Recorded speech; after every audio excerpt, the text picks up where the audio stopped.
I'm Lauren Mitchell, 27 years old, and the memory of walking into that Multnomah County Courthouse in Portland still sends chills down my spine.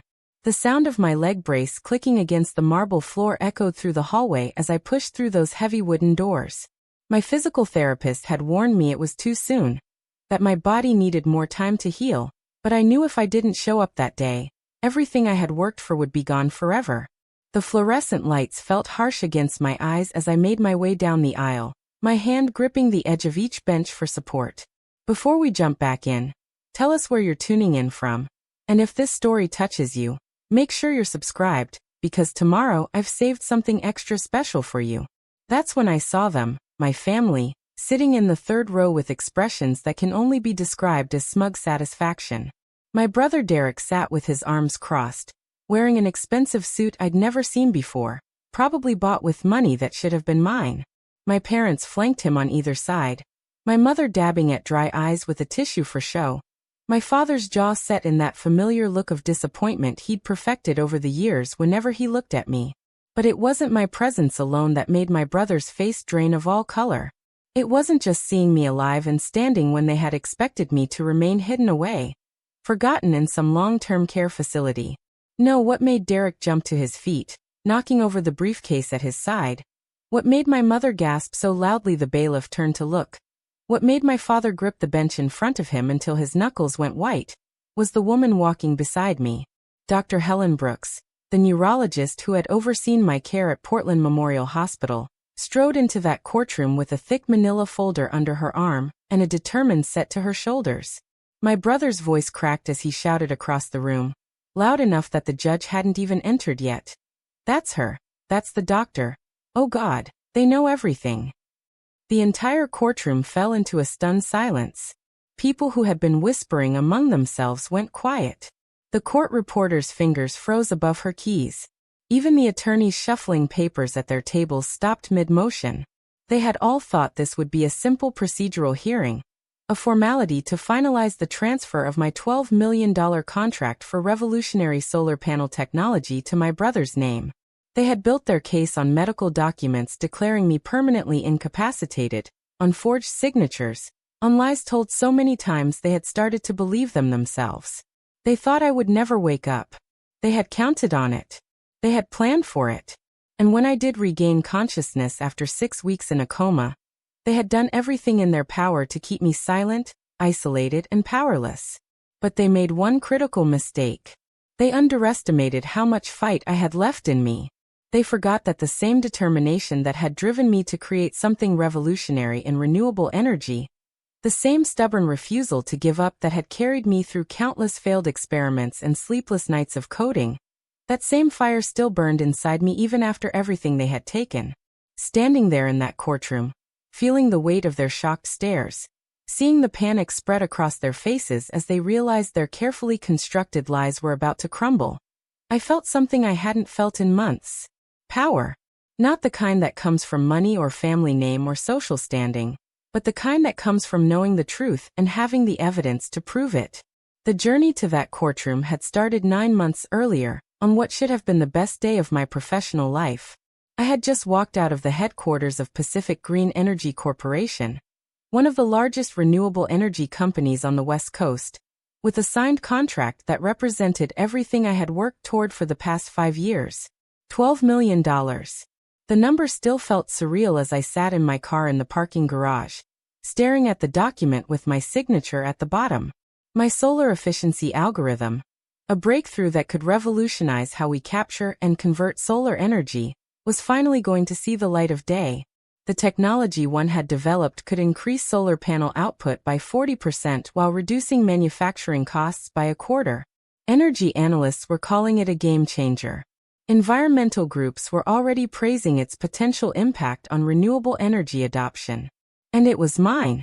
My code, my research, my endless nights of testing and retesting and problem solving. I couldn't wait to tell my family. Growing up, I had always been the quiet one, the daughter who spent more time with computers than people, the sister who never quite fit into the family mold. My brother Derek had always been the golden child, charismatic and confident. The one who could walk into a room and command attention without saying a word. He had joined Clean Energy Solutions, the startup where I worked, 2 years after I did, leveraging his MBA and natural charm to quickly climb into a business development role. My parents had always praised his people skills, his business acumen, his ability to close deals and make connections. Meanwhile, my technical achievements were met with polite nods and comments about how nice it was that I enjoyed my little projects. But this contract was different. This wasn't a small victory or a minor accomplishment.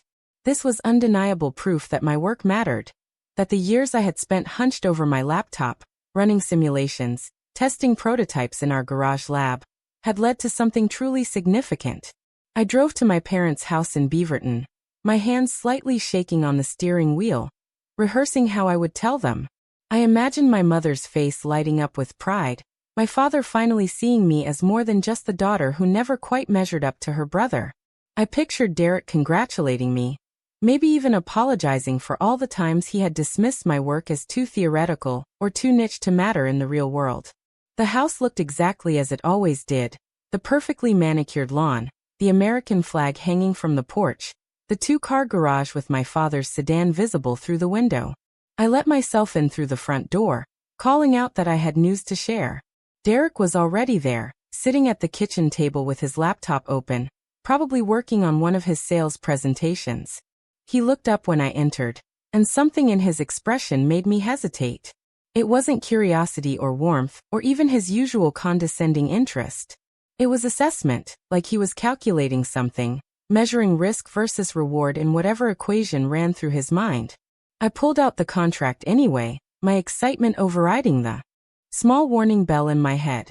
I laid it on the table between us, pointing to the highlighted sections, the dollar amount, the terms that gave me full ownership of the intellectual property with royalties on every unit sold using my algorithm. Derek's eyes scanned the document, and I watched his expression shift from interest to something darker. His jaw tightened. His fingers drummed against the table in that pattern he always used when he was agitated. When he finally looked up at me, there was no congratulations in his eyes. There was envy, raw and undisguised. He asked me to walk him through the technical details, his voice carefully controlled, and I obliged, explaining how the algorithm optimized electron flow at the molecular level, how it adjusted for atmospheric conditions in real time, how the cost savings would make solar energy competitive with fossil fuels even in regions with less optimal sunlight. As I talked, I noticed him taking notes, asking increasingly specific questions about the code architecture, the implementation requirements, the licensing structure. At the time, I thought he was genuinely interested, maybe even impressed. I didn't realize he was gathering intelligence, building a blueprint for how to claim my work as his own. Our parents arrived home an hour later, and I shared the news again, this time with Derek sitting silently beside me. My mother's response was lukewarm. A brief hug followed by concerns about whether the company would expect me to travel more, whether this would interfere with my ability to eventually settle down and start a family. My father nodded, said it sounded like a solid business deal. Preparing and narrating this story took us a lot of time, so if you are enjoying it, subscribe to our channel, it means a lot to us. Now back to the story. Then immediately turned to Derek to ask about his latest client acquisition. The conversation shifted within minutes. My monumental achievement reduced to a footnote in the ongoing narrative of Derek's more palatable successes. I should have felt disappointed, but I was used to it by then. What I didn't expect was what happened 3 days later. Derek called me, said he wanted to celebrate my contract properly, that he felt bad about our parents' underwhelming reaction. He suggested we meet at my office after hours, said he had arranged for some champagne, and wanted to toast to my success. I was touched. Despite our complicated relationship, despite the years of competing for our parents' attention, I wanted to believe that my brother could be happy for me, that this moment could mark a turning point in how he saw me. I arrived at the Clean Energy Solutions office building in the Pearl District just after 8 in the evening. The startup occupied the top 2 floors of a converted warehouse, all exposed brick and industrial windows overlooking the Willamette River. Most of the staff had gone home, leaving the space quiet except for the hum of servers in the back room and the distant sound of traffic on the street below. Derek was waiting in the conference room, but there was no champagne. Instead, Tyler Vaughn was there, one of Derek's colleagues from the business development team. A man I had always found vaguely unsettling with his too eager smile and habit of standing just slightly too close during conversations. Derek's demeanor had changed completely from our phone call. His voice was cold as he told me we needed to discuss the contract terms, that there were concerns about my ability to handle the pressure of such a large deal, that the company executives were worried about my lack of business experience. I was confused, trying to understand what he was talking about. The contract was already signed. Pacific Green Energy had done their due diligence. Everything was finalized. That's when Tyler handed me a stack of documents, partnership papers that would split ownership of my algorithm 60-40, with Derek holding the majority stake. I laughed at first, thinking it was some kind of bizarre joke. But Derek's face remained serious. His arms crossed over his chest in a posture that reminded me of our father when he was delivering an ultimatum. He said that if I didn't sign, he would go to the company executives with evidence that I had stolen code from previous projects, that my algorithm contained plagiarized elements, that the whole thing was built on intellectual property theft.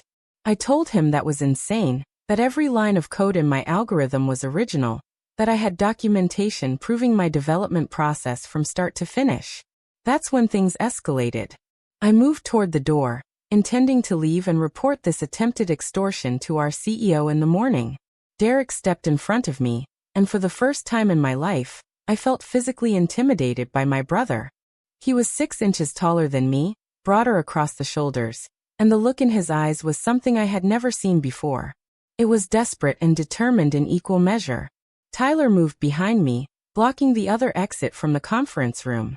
They weren't going to let me leave until I signed.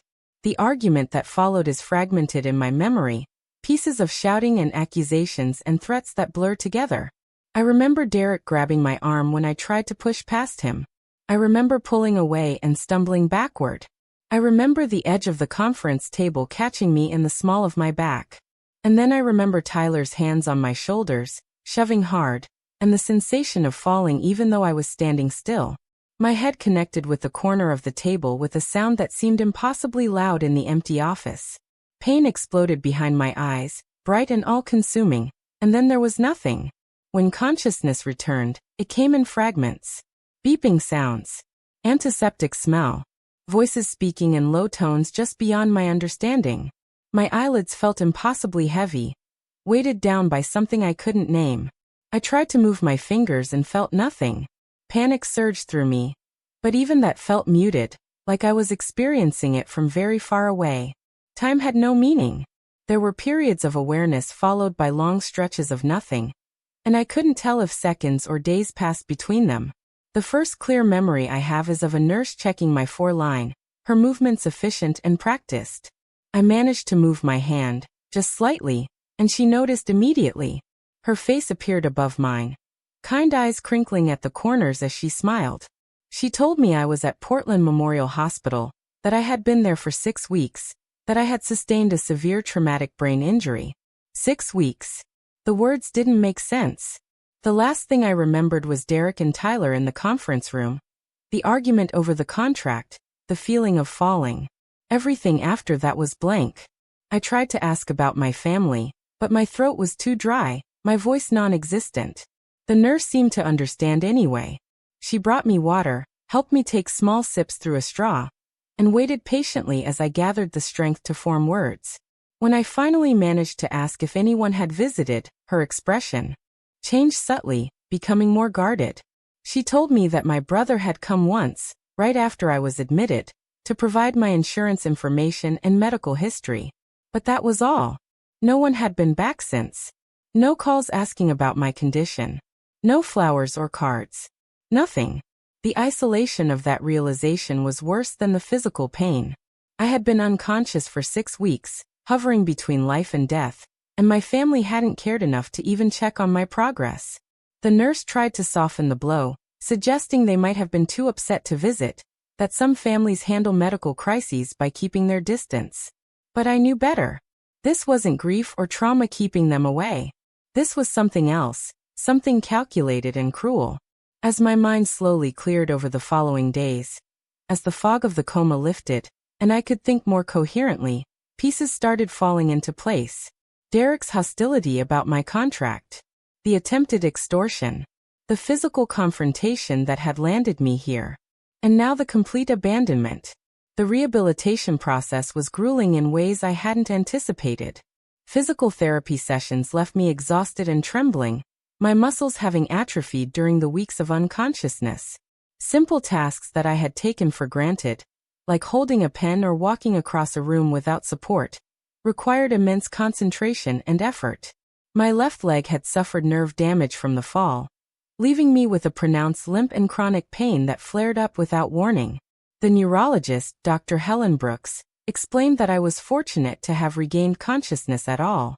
The CT scans from my admission showed significant swelling and bleeding in my brain. They had performed emergency surgery to relieve the pressure, drilling into my skull to prevent permanent damage. The scar hidden beneath my hair served as a constant reminder of how close I had come to death. But the physical wounds were healing slowly but steadily. It was the emotional devastation that threatened to consume me entirely. I would lie awake at night in my hospital bed, listening to the sounds of other patients receiving visitors, hearing laughter and conversation drifting through the hallways, and feel a hollow ache in my chest that had nothing to do with my injuries. Every day I hoped that someone from my family would walk through that door. Every day I was disappointed. The nurses began to notice my isolation. One of them, a woman named Patricia who had been working in the neurological ward for over 20 years, sat with me during her break one afternoon. She didn't offer empty platitudes or try to make excuses for my family's absence. Instead, she told me about other patients she had seen over the years, people who had been abandoned by those they loved most, and how they had found the strength to rebuild their lives anyway. Her honesty was more comforting than any false reassurance could have been. 3 weeks into my recovery, I finally convinced the nurses to let me have my phone back. They had been keeping it in a drawer at the nurses' station, concerned that the stress of communication might impede my healing. When I powered it on, the screen lit up with notifications, hundreds of them, but as I scrolled through, my heart sank further. There were messages from colleagues at Clean Energy Solutions, confused about my sudden absence, asking if everything was okay. There were emails from Pacific Green Energy Corporation, formal communications about contract timelines and implementation schedules. There were texts from Jessica, my best friend, progressively more worried as days passed without response. But from my family, there was nothing. Not a single message, not one missed call. The silence was deliberate and absolute. I called Jessica first. She answered on the second ring, and the relief in her voice was palpable. She had been trying to visit me at the hospital for weeks, she explained, but had been told repeatedly that I wasn't accepting visitors, that my family had left strict instructions limiting access to immediate relatives only. The revelation made my blood run cold. Someone had been actively working to keep people away from me, to ensure I remained isolated and alone. Jessica promised she would be there the next day, visitor restrictions be damned, and she was true to her word. When she walked into my hospital room the following morning, I broke down completely, sobbing in a way I hadn't allowed myself to do since waking up. She held me, letting me cry until I had no tears left, and then she told me something that changed everything. Derek had been coming to the office regularly, she said, acting as though nothing had happened. More than that, he had been telling people that I had decided to take an extended leave of absence for personal reasons, that I was dealing with some family issues and needed space. He had requisitioned my office, moving his things into the space where I had spent countless hours developing my algorithm. And most alarming of all, he had been in multiple meetings with the executives at Pacific Green Energy Corporation, presenting himself as the primary point of contact for my solar efficiency project. Jessica had grown suspicious when she overheard him discussing technical details that he couldn't possibly understand, using terminology he had clearly memorized without comprehending its meaning. She had started asking questions, trying to figure out what was really going on, but had been stonewalled at every turn. When she pushed too hard, Derek had gone to their supervisor and suggested that Jessica was creating a hostile work environment, that her obsession with my whereabouts was disruptive and unprofessional. The picture Jessica painted was chilling in its clarity.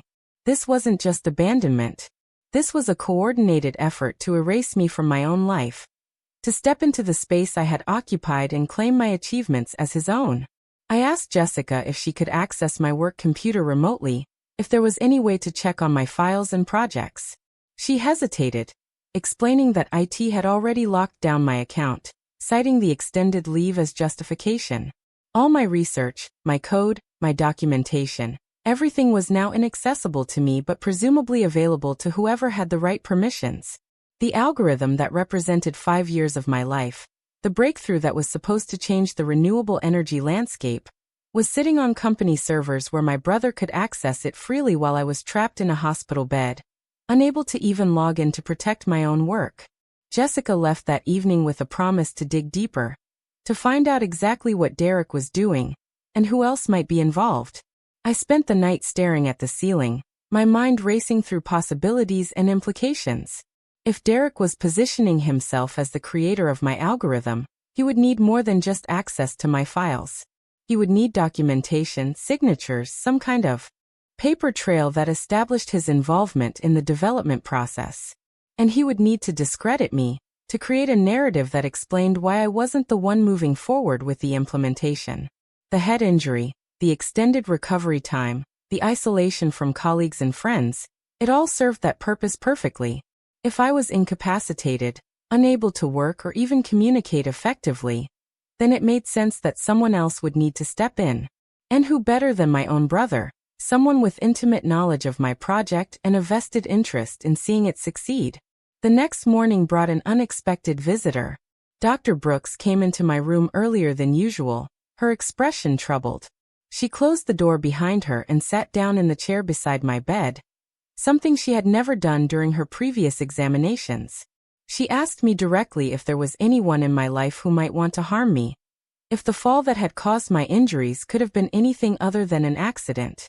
The question caught me off guard, and I must have shown it on my face because she quickly explained. When I had been admitted to the hospital, the circumstances of my injury had raised some red flags. I had been found unconscious in my office building by the night security guard during his rounds. There were signs of a struggle in the conference room where I was discovered, furniture moved out of place, items knocked over. But when the police had attempted to investigate, they had been told by my brother that I had been working late, that I had a history of dizzy spells and had likely fallen while alone. He had provided them with fabricated medical records suggesting I had an undiagnosed condition that caused fainting episodes. Dr. Brooks had reviewed those records when I was admitted, and something hadn't sat right with her. The supposed medical history didn't match any of the tests she had run or the examination findings.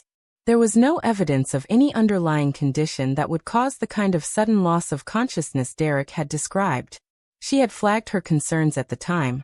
But with me in a coma and unable to provide my own account of what had happened, and with my family vouching for the accident narrative, there had been nowhere for the investigation to go.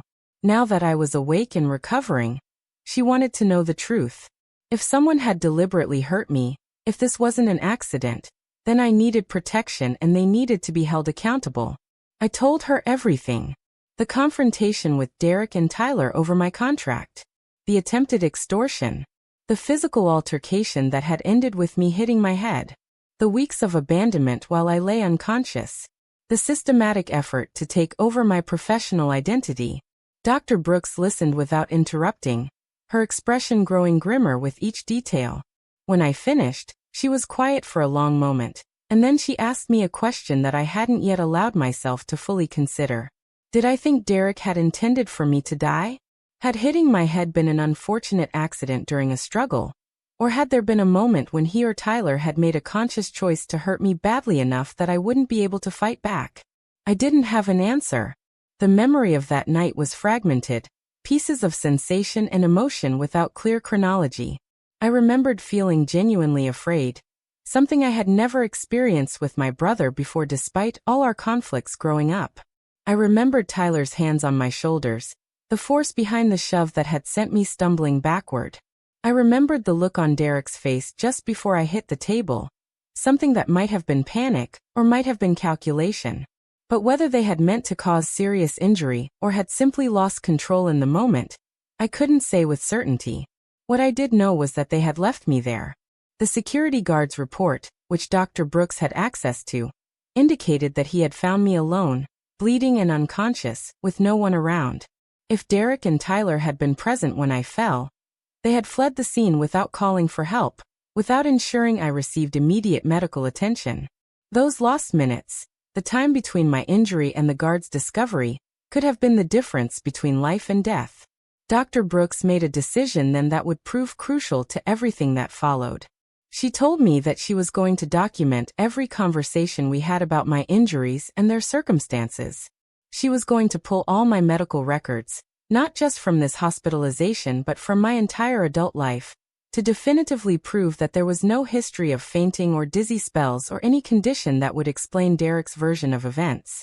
And she was going to reach out to a colleague of hers who specialized in forensic medicine, someone who could analyze my injuries and provide an expert opinion on whether they were consistent with an accidental fall or with an assault. She warned me that what I was contemplating, accusing my brother of deliberately harming me and then trying to steal my life's work while I was incapacitated, would be an uphill battle. I would be fighting against family loyalty, against the natural inclination people had to believe that relatives couldn't possibly do something so heinous to each other. But she also told me that she believed me, and that she would do everything in her power to help me prove the truth. Over the next several days, Jessica became my lifeline to the outside world.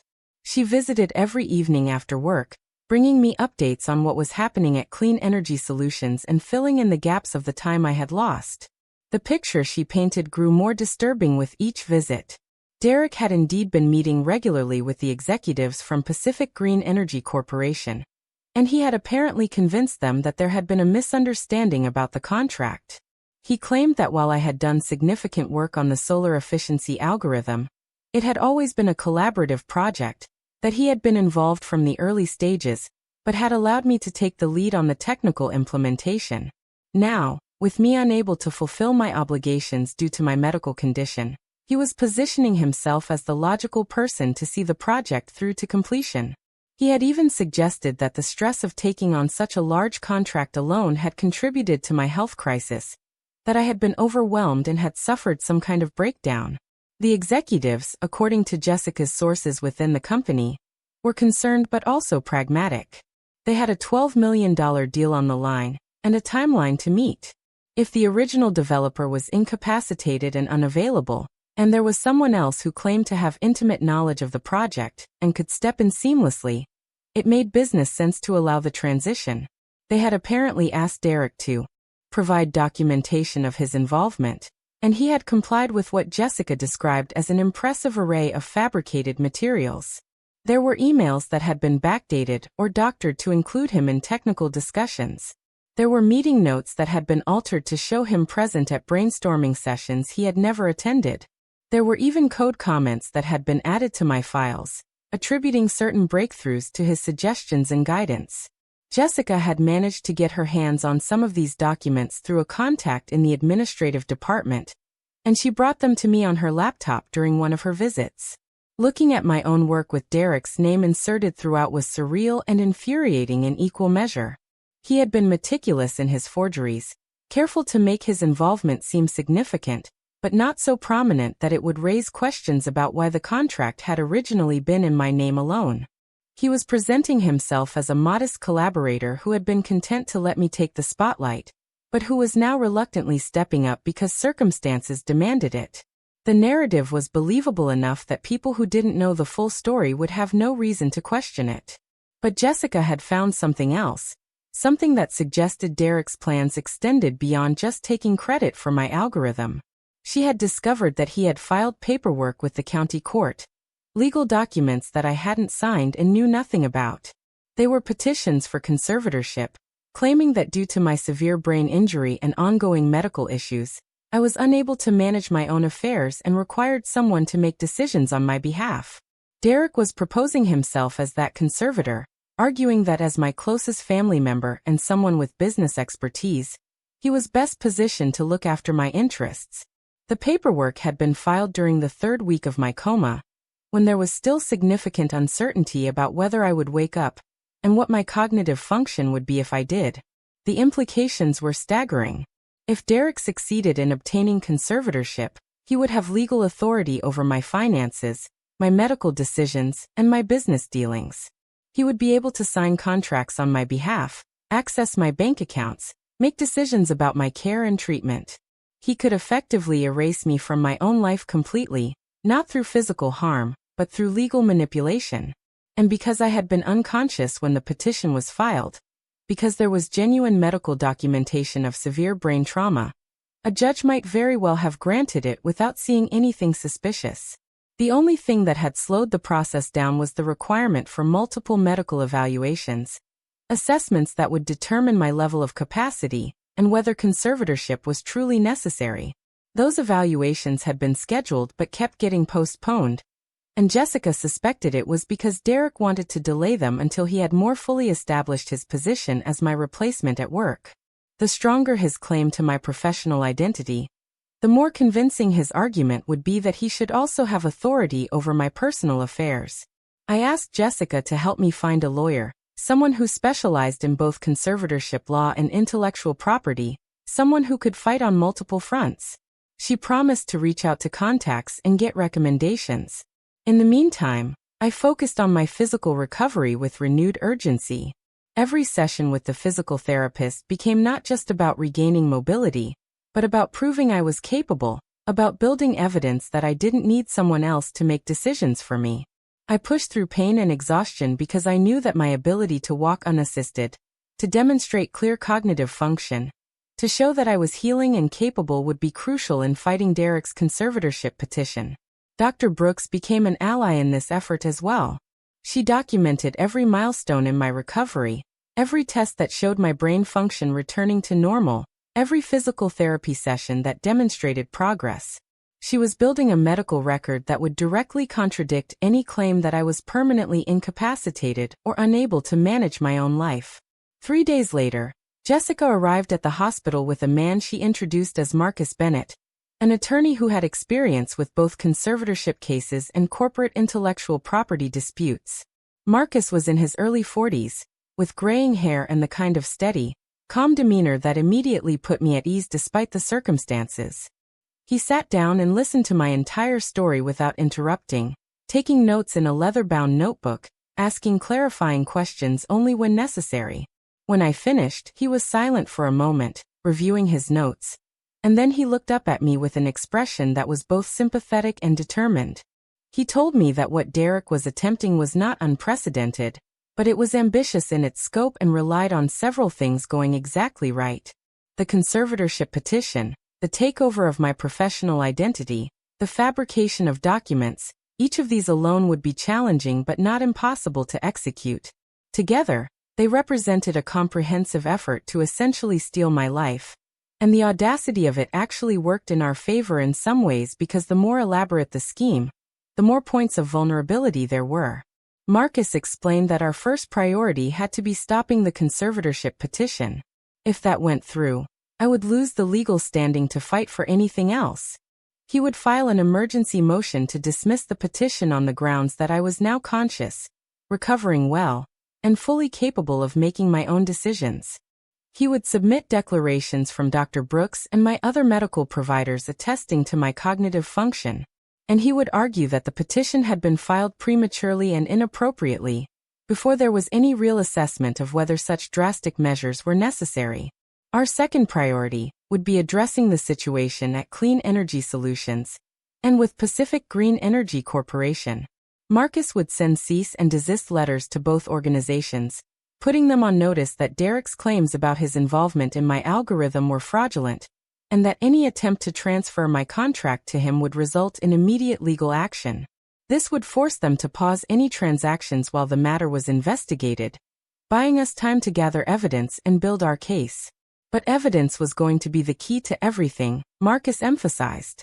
We needed to prove not just that Derek was lying about his involvement in my work, but that he had deliberately harmed me and then exploited my injury to steal my intellectual property. The fabricated documents Jessica had obtained were a start, but we needed more. We needed to establish a timeline that showed Derek's actions were premeditated rather than opportunistic. We needed witnesses who could testify about my solitary work on the algorithm and Derek's lack of involvement. We needed documentation from the night of my injury, security footage if it existed, records of who had been in the building and when. And ideally, we needed something that would demonstrate Derek's intent, some kind of admission or confession that would make his guilt undeniable. Marcus warned me that gathering this kind of evidence would take time and resources. He would need to hire a private investigator, someone who could dig into Derek's finances and communications, who could find connections and patterns that weren't immediately obvious. He would need to depose witnesses, which meant going through formal legal channels and dealing with corporate attorneys who would be protective of their clients. And he would need me to be patient and trust the process even when it felt like nothing was happening or progress was too slow. I agreed to everything. I didn't have a choice really, but more than that, I wanted justice. I wanted Derek to face consequences for what he had done to me.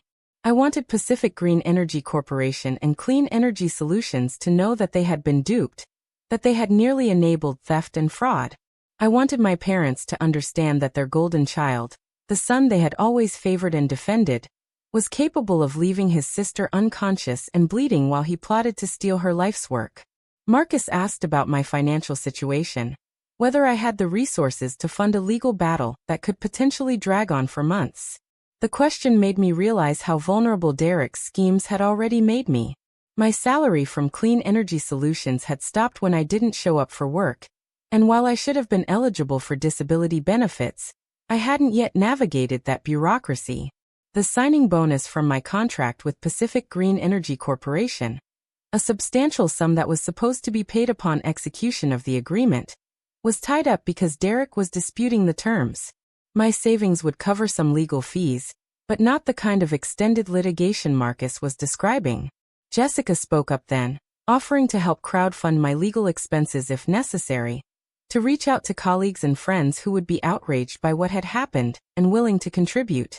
Marcus suggested an alternative, proposing that we structure his fees on a contingency basis, where he would receive a percentage of any financial recovery rather than charging hourly rates. If we won, if we successfully defended against the conservatorship and reclaimed my contract and proved fraud, there would be significant damages and restitution that could cover his fees. If we lost, I wouldn't be buried under insurmountable legal debt on top of everything else. It was a risk for him, but he believed in the strength of our case enough to take it. I accepted his offer, grateful beyond words for his willingness to fight for me when I had so few resources left to fight for myself. That night, after Jessica and Marcus had left and the hospital had settled into its nighttime quiet, I lay in bed thinking about my family.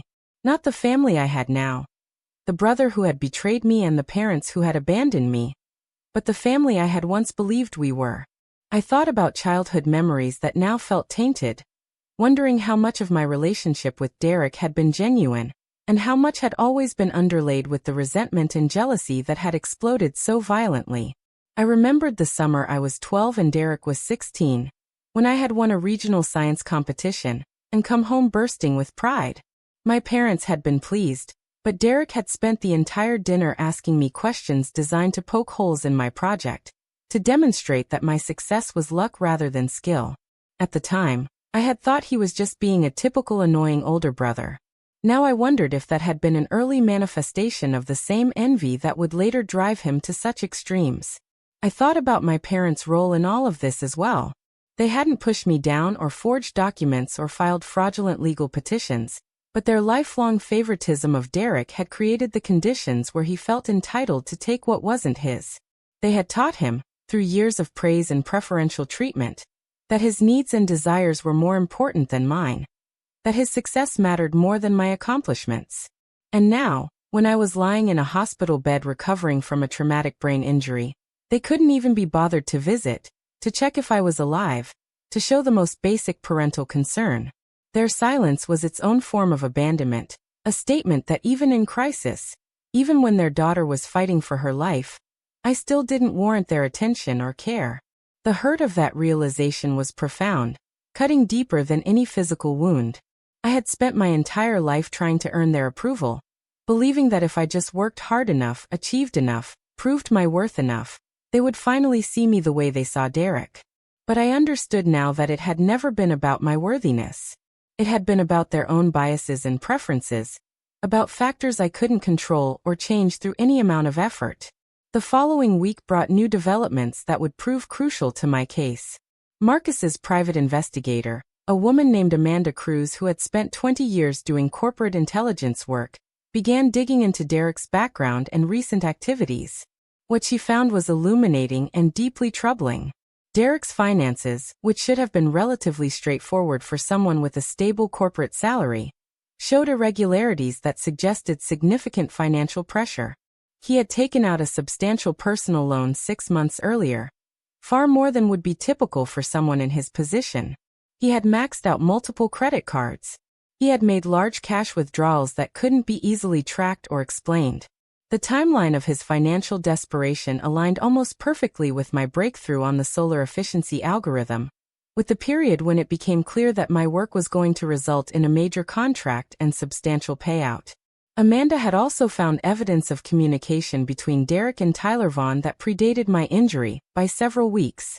Text messages that had been deleted from Derek's phone, but recovered from cell phone company records showed them discussing my algorithm, my contract negotiations, and what they described as an opportunity that was too valuable to let slip away. The messages were carefully worded, never explicitly stating intent to commit fraud or harm, but the implications were clear enough. They had been planning something, coordinating their actions, waiting for the right moment to execute whatever scheme they had devised. The night of my injury hadn't been a spontaneous loss of control during an argument. It had been the culmination of a premeditated plan, and my refusal to sign over partial ownership of my algorithm had forced them to take more drastic action than they had perhaps originally intended. Marcus worked quickly to compile everything Amanda had discovered into a comprehensive legal filing. The evidence of Derek's financial troubles painted a picture of motive that was hard to ignore. A man drowning in debt who suddenly saw an opportunity to claim a $12 million contract would have every reason to take desperate measures. The deleted text messages between Derek and Tyler provided a paper trail of conspiracy, proof that this wasn't just Derek acting alone, but a coordinated effort between two people who stood to benefit from my incapacitation. Marcus explained that what we were building was a case for both civil fraud and potentially criminal conspiracy. The civil side would focus on recovering my intellectual property and securing damages for the harm he had caused. I had mixed feelings about pursuing criminal charges. Part of me wanted Derek to face the full consequences of what he had done, to spend years in prison reflecting on how his greed and jealousy had destroyed our family and nearly ended my life. But another part of me, the part that still remembered him as the big brother who had taught me to ride a bike, hesitated at the thought of putting him behind bars. Marcus sensed my internal conflict and addressed it directly. He told me that I didn't have to make that decision immediately, that we could focus first on the civil matters and preserve the option for criminal prosecution later. What mattered most right now was stopping Derek's conservatorship petition and reclaiming my professional identity before any more damage was done. The hearing for the conservatorship was scheduled for 2 weeks out, which gave us a narrow window to prepare. Dr. Brooks became instrumental in building our defense against the conservatorship. She conducted a comprehensive neurological evaluation, testing my cognitive function, memory, reasoning ability, and decision-making capacity. The results were definitively in my favor. While I still had some physical limitations from the injury, my brain function had recovered remarkably well. I could solve complex problems, recall detailed information, understand legal and financial concepts, and make informed choices about my own care and future. Dr. Brooks prepared a detailed report documenting all of this, complete with test scores and clinical observations that would be submitted to the court. She also prepared to testify in person if necessary, ready to explain to a judge why conservatorship was not only unnecessary, but would actually be harmful, stripping away my autonomy at precisely the moment when I was regaining my strength and independence. Marcus also reached out to colleagues at Clean Energy Solutions who had worked with me on various projects over the years. Jessica helped facilitate these connections, identifying people who could speak to my work ethic, my technical expertise, and my solitary development of the solar efficiency algorithm. One of these colleagues was a senior engineer named Robert who had been with the company since its founding. Robert had watched my career progression from junior developer to lead engineer, had reviewed my code on multiple occasions, and had been vocal within the company about the groundbreaking nature of my solar efficiency work. When Marcus interviewed him, Robert was unequivocal in his assessment. The algorithm was entirely my creation, he stated. Derek had never been involved in any meaningful way, had never contributed code or ideas, or even attended the technical meetings where I had presented my progress. But we still needed something more, something that would irrefutably prove Derek's guilt and malicious intent. Amanda continued her investigation, focusing now on the night of my injury. She obtained the security logs from the Clean Energy Solutions building, records that showed who had accessed the building and when. The data confirmed that Derek and Tyler had both used their security badges to enter the building at 7:45 that evening, just 15 minutes before I had arrived. They had remained in the building for approximately 90 minutes, and then their badges showed them exiting at 9:22. I had been found by the security guard at 9:35, meaning there was a 13-minute gap between when Derek and Tyler left and when help arrived. Those 13 minutes could have made all the difference in my survival. If they had called for an ambulance immediately, if they had stayed to ensure I received prompt medical attention, the severity of my injuries might have been lessened. Amanda also discovered that the building had security cameras in the common areas, including the hallway outside the conference room where I had been injured. She filed a formal request with the building management company to preserve and provide access to the footage from that night. The management company initially resisted, citing privacy concerns and company policy, but Marcus obtained a court order compelling them to release the recordings. When we finally got access to the footage, it was both vindicating and heartbreaking to watch. The cameras showed Derek and Tyler entering the building together, clearly waiting for someone. The timestamp showed them loitering in the lobby until I arrived. They intercepted me at the elevator, and all three of us rode up together. The camera in the hallway captured us entering the conference room, and then approximately 45 minutes later, it showed Derek and Tyler emerging alone. Derek was on his phone, talking animatedly to someone. Tyler looked shaken, glancing back at the closed conference room door multiple times. They walked quickly to the elevator and left the building without alerting anyone to what had happened inside. The footage didn't show what had occurred within the conference room itself, as there were no cameras in that space, but it established several critical facts. Derek and Tyler had definitely been present when I was injured. They had left me alone without seeking help. And Derek's demeanor on the phone suggested he was already working on damage control, spinning whatever narrative he planned to use to explain my injuries. Marcus immediately filed amended legal documents, attaching stills from the security footage, and arguing that this evidence alone should be sufficient to dismiss the conservatorship petition. No court should grant authority over someone's life to the very person who had caused their injury, and then abandon them in a medical crisis. The response from Derek's attorney came swiftly, and was predictably defensive. They argued that the security footage proved nothing except that Derek and Tyler had been in the building at the same time as me, which wasn't a crime. They claimed that I had asked to meet with them to discuss the contract, that the conversation had been civil and professional, and that I had been fine when they left. They suggested that I must have fallen after they departed, perhaps while gathering my things to leave, and that they had no knowledge of my injury until they were contacted by the hospital hours later. It was a plausible story if you didn't look too closely at the details, but Marcus was prepared to dismantle it piece by piece. He pointed out that if the meeting had been prearranged and amicable, why was there no record of it in anyone's calendar? Why had Derek never mentioned this meeting to anyone before now? And if I had truly been fine when they left, why did the security guard's report describe finding the conference room in disarray, with chairs overturned and papers scattered across the floor? As the conservatorship hearing approached, I focused on presenting myself as capable and competent. I worked with Dr. Brooks on my testimony, practicing how to clearly articulate my medical condition and recovery without downplaying the severity of what I had been through. I needed the judge to understand that yes, I had suffered a serious traumatic brain injury, and yes, I still had some physical limitations, but I was cognitively intact and fully able to make decisions about my own life. Marcus coached me on courtroom demeanor, reminding me to stay calm even if Derek's attorney tried to provoke me. to answer only the questions asked without volunteering additional information that could be twisted or misinterpreted. Jessica helped me choose clothing that struck the right balance between professional and sympathetic, something that would make me look serious and credible, without appearing like I was trying too hard. The night before the hearing, I barely slept. I kept rehearsing my testimony in my head, imagining different questions and how I would answer them. I thought about seeing Derek in court, about being in the same room with him for the first time since he had pushed me and left me bleeding on a conference room floor. I wondered if he would show any remorse, any acknowledgement of what he had done, or if he would maintain his facade of innocence and concern. The Multnomah County Courthouse was an imposing building of stone and glass in downtown Portland. Marcus met me outside, carrying a leather briefcase stuffed with documents and evidence.